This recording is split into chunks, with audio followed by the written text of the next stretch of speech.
Welcome back to Explaining Everything, the channel where we dive into the stories and mysteries behind everyday things.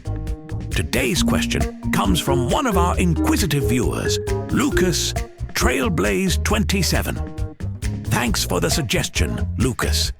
You asked, why do we knock on wood for luck?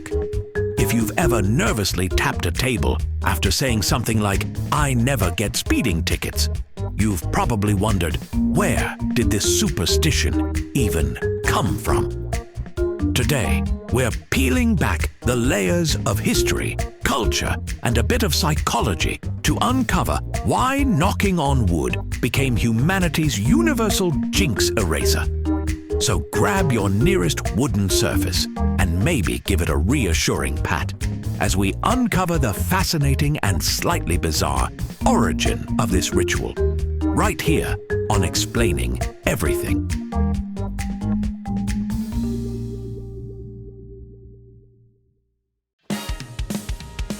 The whole idea of knocking on wood dates back thousands of years, way before IKEA furniture existed to suffer the brunt of it. Ancient cultures, particularly the Celts, believed that trees were home to spirits, gods, or supernatural beings, and not in a cute, let me water this bonsai kind of way. They genuinely thought trees were mystical portals. When they needed a favor, like protection from bad luck or ensuring a good harvest, they'd knock on a tree trunk to get the attention of the friendly spirits inside. Kind of like saying, "Hey, Spirit Steve, can you hook me up with a little luck? Thanks." It wasn't just the Celts, though. Across various cultures, trees have symbolized life, wisdom, and power. The Greeks had their sacred oaks associated with Zeus, and the Norse had Yggdrasil, the world tree. So, trees were kind of a big deal. Oh, and if you think knocking on wood is weird, just remember these people also wore animal skins as hats. Context matters. Fast forward to the rise of Christianity, when everything pagan was either absorbed or slapped with a "do not use" sticker. Early Christians adopted the tradition, tying it to the crucifixion of Jesus. Since the cross was made of wood, knocking on it became a way to invoke divine protection. But here's the funny part. This was less about theology and more about practicality. Wood was everywhere back then. Tables, doors, walls, you name it. If you couldn't find wood to knock on, were you even living? So whether you were invoking the power of Christ or just politely asking the local tree spirit not to ruin your harvest, the knocking tradition stuck. It was like an ancient version of covering your bases. Now, let's talk about how knocking on wood went mainstream. By the 19th century, Europe was a bubbling cauldron of superstitions. People were terrified of jinxes, bad luck caused by talking too much about something good. For example, if you bragged about how well your crops were growing, you'd risk angering the spirits or tempting fate. So, you'd knock on wood to cancel the bad vibes, as if to say, "Forget I said anything. Everything's terrible, actually."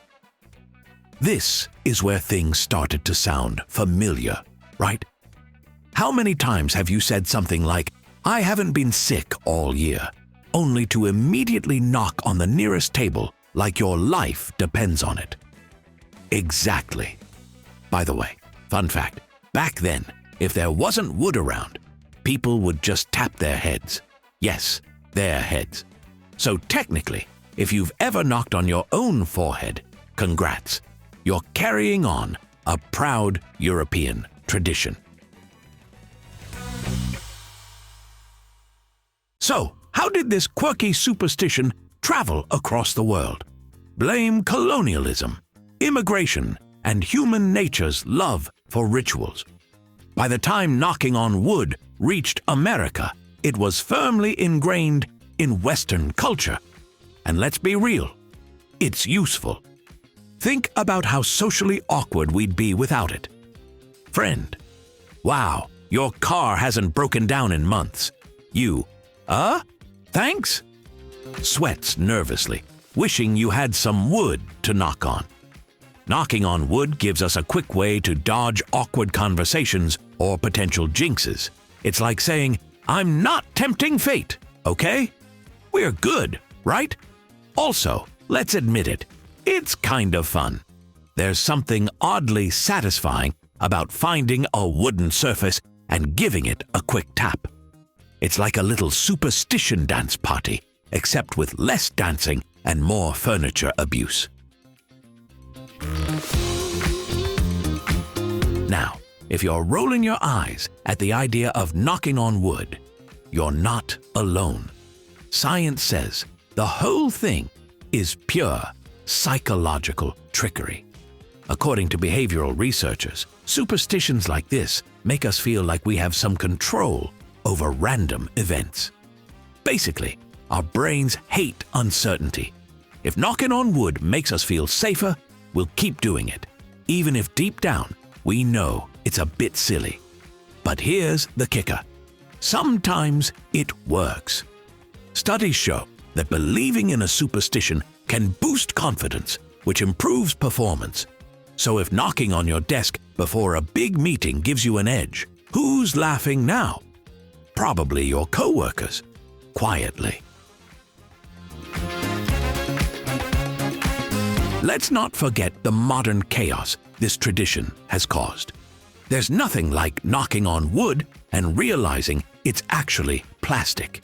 You panic, knock harder, and suddenly your IKEA table is wobbling like it's in a hurricane. And what about people who take it too seriously? Ever seen someone sprint across the room to find wood? Or awkwardly knock on a stranger's chair mid-conversation? It's dedication and second-hand embarrassment all in one. So, there you have it. The next time you knock on wood, remember, you're channeling ancient tree spirits, dodging 19th century jinxes, and fooling your brain into thinking you control the universe. Not bad for a superstition that started with people whispering to trees.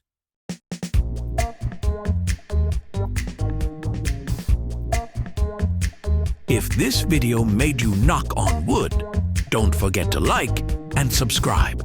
Also, if you have suggestions for our next video, feel free to share them in the comments below. We'll be sure to give you an acknowledgement for your contribution. Thank you for tuning in, and join us next time here in the channel that answers all the why, what, who, where, and how questions you've always wondered about. Here on Explaining Everything.